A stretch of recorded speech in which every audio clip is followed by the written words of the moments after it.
ছেলেটা মারা গেল, বড় ছেলে। আর কি করবে বলো তো মা, ভাগ্যে যেটা ছিল, ভাগ্যে যেটা ছিল সেটা, ভাগ্যে যেটা ছিল সেটা হয়েছে বাবা। তোমার তো মানে এটা তো উপরওয়ালারে, এটা তো তুমি ইচ্ছা করে কিছু করোনি তো। না আমি সেটাই বলছি, তুমি তো চেষ্টার ত্রুটি রাখোনি, তাহলে চেষ্টার তো ত্রুটি রাখোনি। আমি কি বলছি শোনো, আমাদের বাড়ি কাকদ্বীপ মা। কাকদ্বীপের লোক তো এখানে ডায়ালিসিস করতে আসে। আচ্ছা কি বলি শোনো মা, কথাটা হচ্ছে এইটা আমাদের ঠিকানা, এইটা আমাদের ঠিকানা, এটা আমাদের এখানে কাকদ্বীপ অর্থোপেডিক, এটা একটা ল্যাব আছে, এখানে ডাক্তারপত্র সব বসে, বিভিন্ন ধরনের ডাক্তার বসে।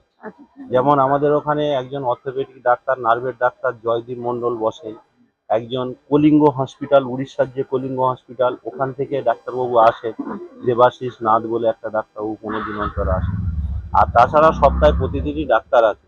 আমাদের সেন্টার খোলা থাকে সকাল 8টা থেকে সন্ধ্যে 8টা পর্যন্ত।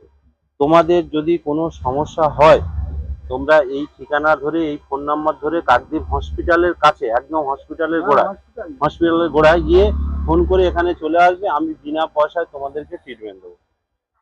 ঠিক আছে, একটা ছেলে আসে কম বয়সী এইখানে, বলে কাকদ্বীপে পড়ে গেল। আমি জানি না মা কে আসে, ঠিক আছে। তো তোমাদের যদি কোনো অসুবিধা হয় একদম নিশ্চিন্তায় নির্দ্বিধাতে চলে আসবে। আমার যতটা সমর্থ হবে, যতটা আমি করব, আমি আপনাদেরকে হেল্প পারবো, আমি করে দেবো, ঠিক আছে মা। সর্দি কাশি জ্বর কোমরে ব্যথা বা কোনো সমস্যা হয়েছে একটু চলে আসবে, ঠিক আছে মা। ভালো থাকবে মা। ভালো থাকো, তুমি ভালো থাকো বাবা মা দেখো। একদম একদম ভালো থাকবে তোমরা। কোনো অসুবিধা হলে, শারীরিক কোনো প্রবলেম হলে চলে আসবে। আসি বাবা।